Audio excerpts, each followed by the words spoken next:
I'm still on the run. I'm still in hiding because of the continuing threats on my life since what happened on the 16th of January when my house was, my compound was raided and I fled my house. And also the following raid that happened on the 23rd of January, where my wife was assaulted and my family members were assaulted, and the military took over my home, which the military still occupies to the present day. My home is surrounded and the military is in charge of it now. What happened on the 15th of January and the preceding days was not an election. It was a military operation, and I'm very glad that it was clearly stated during the debate in the European Union Parliament. This violence started much, much earlier. It started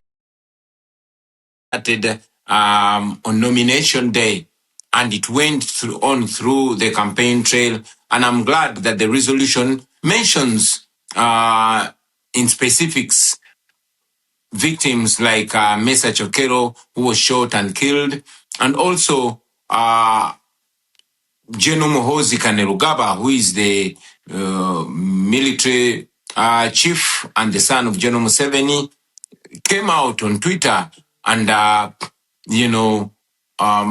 mentioned how we killed 22 of our people, and hoping that I would be the 23rd. I must mention, though, that the numbers that he put are much, much less.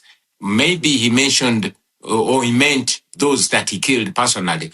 Otherwise, the numbers that we have of the victims, of the people that have been killed, are much, much, much more than 22. Many civil society organizations were closed down, especially those that are in the area of governance. It was mentioned, and I want to reiterate it again, that the internet was shut down 3 days before the election. Media houses were ordered not to relay the results that were happening and all that was going on ground on the polling stations, to ensure that there's a clear disconnect between what was happening in the polling stations and what was being relayed by the Electoral Commission.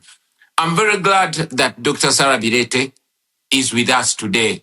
In this meeting, she was arrested, detained, because she was taking an effort to speak out and educate people, the citizens of Uganda, about their rights and on democracy. I mentioned it that 2 of my deputy presidents were abducted on the eve of the election, and they remained missing for 3 weeks. We later learned that they were being detained in a military barracks, in a special forces military barracks, which is run by General Museveni's son, Muhoozi Kainerugaba, while some were dropped off. These also included officials from our election management committee. So what Mr. Byabakama, the chairperson of the Electoral Commission, relayed was actually completely different from what happened on the grounds. The law requires that there must be coordination in the tallying of the results. That did not happen. The candidates were not given copies of declaration of result forms, and the Electoral Commission simply declared numbers that it did not justify where they were coming from. As we speak, we are still demanding that the Electoral Commission uploads the declaration forms so that the nation can be able to follow in transparency, so we can be able to compare the evidence that we have, the declaration of result forms that we have, to what was paraded by the Electoral Commission. But up to now, they have not uploaded the results on the internet like it's supposed to be. Somebody may ask, why then didn't we go to court? But we've mentioned it again, that institutions in Uganda have all been destroyed, and including the judiciary. The manner of appointment of the Chief Justice recently is evidence to that. The Chief Justice was sworn in Gen.M7's farm. So that and many other reasons cause us not to have, trust in the judiciary in Uganda. And many times the regime, Gen.M7 or his son, have actually been guiding publicly and sometimes privately, determining how the judiciary does its work. So we found no redress whatsoever in the Ugandan judiciary, and that's why we did not go to court. We have presented some asks which are right here. We've asked for targeted sanctions that target particular individuals and regime officials that have, excelled in gross human rights violations. We believe that will curb their appetite in abusing, human rights, in undermining democracy, and to ensure that there's accountability for their crimes against humanity. Because I know we have other speakers on the platform, I want to appreciate you for the opportunity and to further call for more interest and for more attention to the people of Uganda. We really appreciate the attention, but we still request the international community to keep an eye on Uganda, to keep an eye on what is going on here in our country. I thank you for God and my country.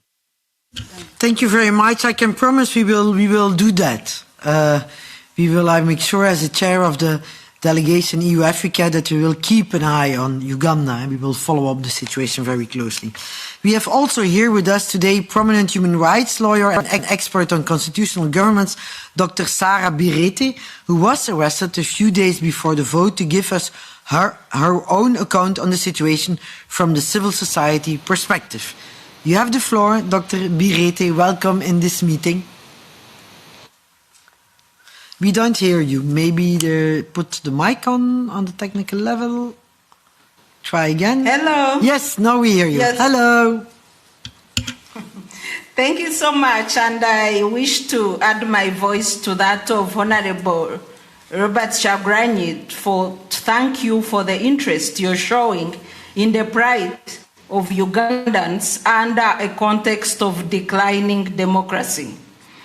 I want to start by re-echoing the values of the EU as enshrined under Article 2 of the European Union Treaty. And these are the values that we look up to: the values of human dignity, the values of freedom, democracy, equality, rule of law, and respect for human rights. The same values are enshrined in our constitution in Uganda, and they guide our work as a constitutional watchdog, the Center for Constitutional Governance, and the human rights defender, and the work that I do as a chairperson of the Global Network for Domestic Election Observers. On 30th December, I was not feeling well. I was in bed sleeping. I was awakened by the children that police had sieged our home. About 30 police and military officers had surrounded our home. 15 of these officers entered into the compound and were captured by the CCTV camera at my home. 5 of these officers entered up to my bedroom where I was sleeping under medication with two guns. As I woke up to take a shower in my bathroom, 2 armed officers kept guard on my open bathroom, violating my right to privacy, violating my dignity. I was incarcerated for 3 days at Mnatete police station under difficult conditions of restricted access to family and lawyers. My child, I was allowed my son and my niece to bring me meals, but they would be held for more than 3 hours before serving me a simple meal, yet I was undergoing heavy medication in incarceration. I was denied legal representation. My lawyers only met me a few hours on 1st of January, a few hours to interrogation.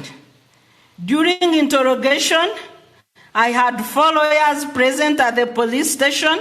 I was denied legal representation. I was alone. And 1 lawyer was told to sit outside and he will be invited by the police if needed. Yet Article 23 of the Constitution provides that any person suspected of having committed a crime is entitled to legal representation, access to family, lawyers, and doctors. I was denied. All my visitors were chased away. I was held 2 days without knowing the offense I had committed. And when it clocked 44 hours in detention, that's when an officer came to interrogate me. And I was asked questions regarding the president and his son and the media interviews I do as part of my work in advocacy. During arrest, all the phones that were in my home, including those of my children, were wrongly confiscated by the police in a scuffle that led to assault of my children, and the phones of my children were held for more than 1 month, and they were left at home with no means of communication. My phone is still in police custody, and I have started experiencing digital impersonation. My handle on TikTok, my personal handle, has been brought down by hackers, yet it's registered in the phone that is with police. 3 different accounts have been opened in my names using my biodata and my place of work, and they post offensive communication using deep fakes.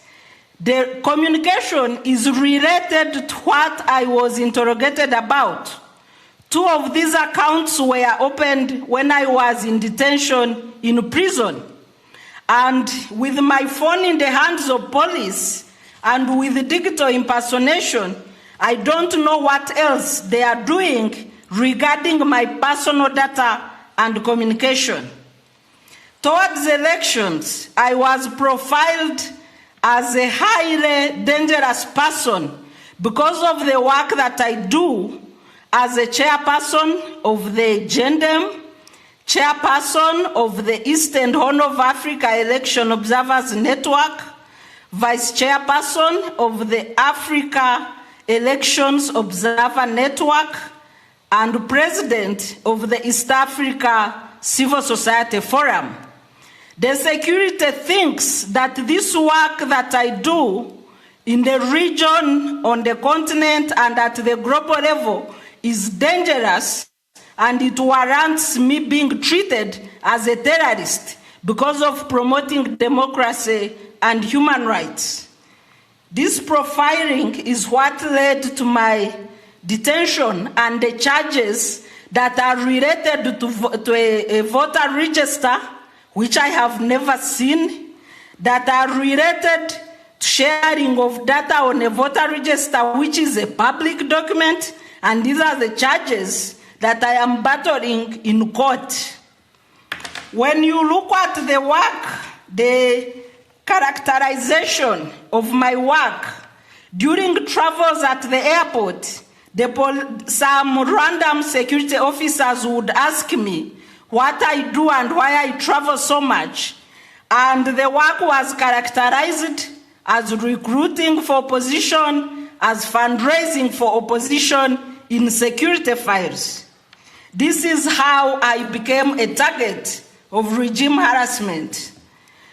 The unwritten offenses by the military and the security agencies in Uganda is that if you are a promoter of democracy and human rights, then you are a dangerous person to the government of Uganda.